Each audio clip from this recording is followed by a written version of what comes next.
Welcome to the podcast hosted by Ariel Lam.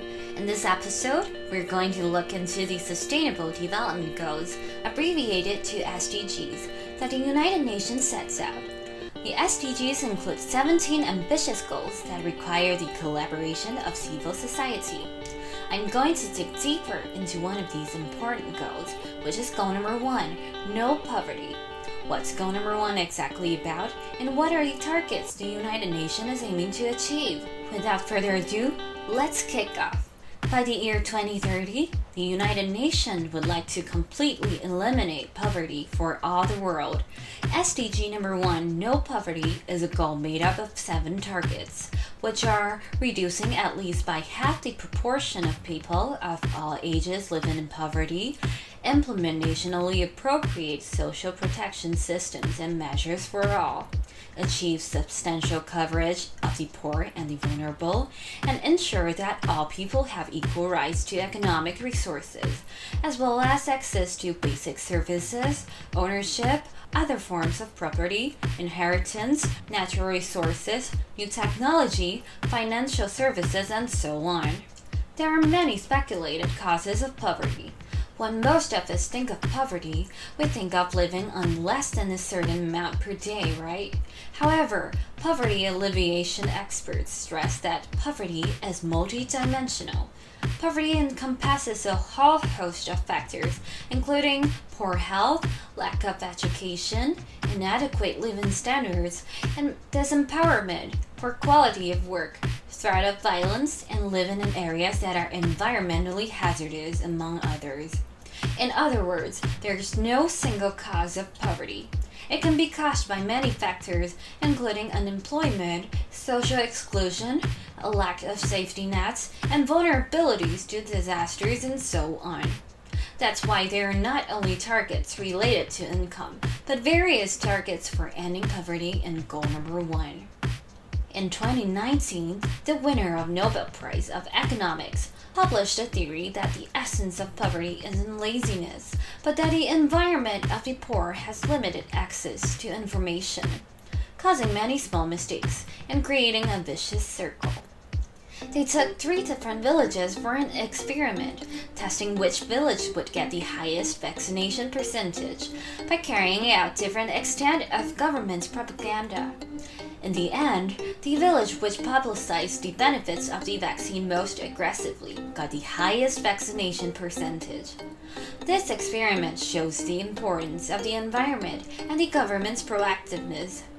For instance, if there's no access to information from the government, or if you're illiterate, you will not be able to have access to health insurance, job opportunities, social welfare, and other information that could help. These small consumptions, obstacles, and mistakes that can be neglected by ordinary people can somehow be critical issues to the poor. Let's look into a case in Changhua, Taiwan. This incident happened recently in a family with 3 brothers in Hebei town. One of the brothers died of hunger. It is shocking news because, to our knowledge, the social welfare system of the Taiwan government has successfully provided food assistance in recent years. People started questioning why the brothers' needs were not seen by the government, especially the chief of the village. In fact, the staff of the village office once asked if the brothers needed help, but the brothers rejected their help for fear of causing trouble for others, and the staff stopped asking from then on.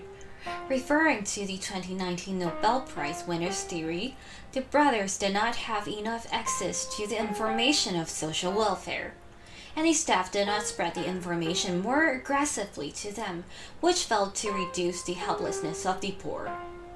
But I couldn't help but wonder, are these cases common in Taiwan? Why haven't I frequently heard about the poor?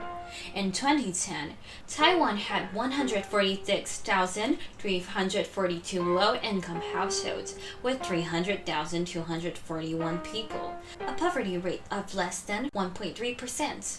In the U.S. CIA World Factbook's Global Poverty Rate report, Taiwan's poverty rate is the lowest in statistics. South Korea's poverty rate is 16.7% and Japan's 15.7%.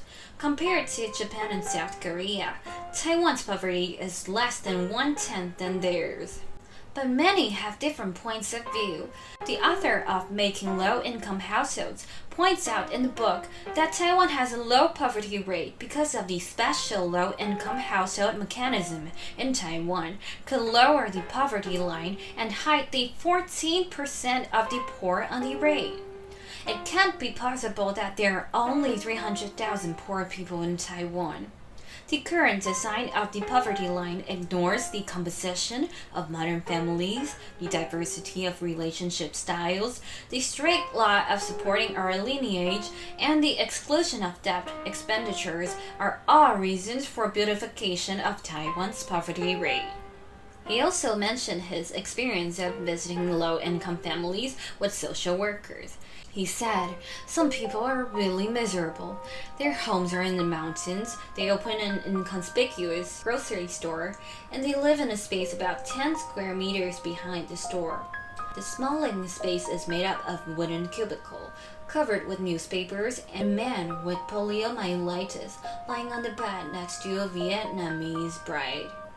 Seeing this living situation that exactly fits the stereotype of the poor, but finding them not being able to apply for low income is really unreasonable. Seems like the poverty in Taiwan has a lot to do with the flaw of the social assistance law. The social assistance law is criticized as incompatible with social reality. There are many cases that obviously needed assistance, but couldn't get subsidized because of unreasonable requirements to apply social assistance. Therefore, a legislator proposed a revised version of the social assistance law, hoping that the system would correspond more with the actual situation in Taiwan. Besides the government creating an environment with more access to information, what can we do to help end poverty? I agree that the poverty and vulnerability of people in Taiwan are not seen enough, so we can start by raising the public and the government's awareness. For example, the Taiwan Action to End Poverty Association has launched a photographing plan, Capturing the Poor, in order to let the general public have a more dimensional image of the poor, and to tell them that the poor are actually working hard, which also proves that the poor's laziness and passiveness aren't the causes of poverty. Moreover, some private associations could also help to improve the remote cities' education and job opportunities or access to information. These are my suggestions to end poverty.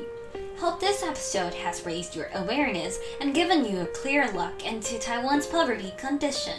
If you also want to show your concern or give them a hand, let's try these suggestions by any means. Thank you for listening, and I hope you have a great day.